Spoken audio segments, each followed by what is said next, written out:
there are certain enemies that God Almighty in heaven will allow in your life for the purpose that He may set a table of glory before you. You must be able to understand by now as a Christian that it is not every enemy that is bad in your life. It is not every enemy that must always be destroyed out of your life. There are some enemies that God uses for Him to set a table. Those enemies, those people that are against you, they are your consumptive elements for your glory.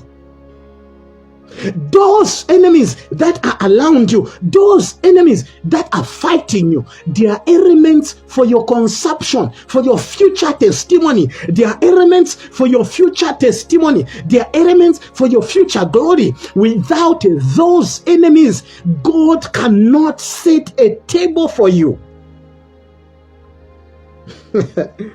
Now, I want you to see this.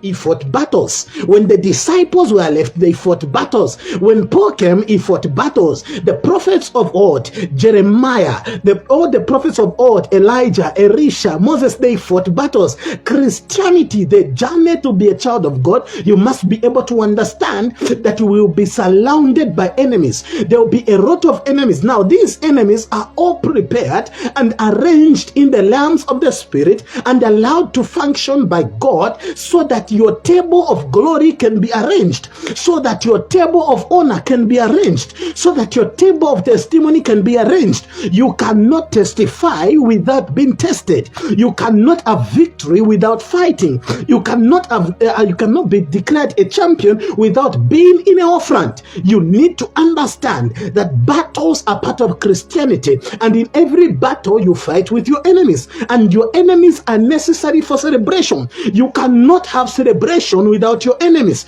You cannot have victory without your enemies. There are people that must come and fight your life for you to come and celebrate in the future. There are people that must condemn your destiny for you to come and testify in the future. There are battles that must come in your life for your destiny to be better, for your destiny to be prepared, for your destiny to be celebrated, for your table of honor and glory to be given to you.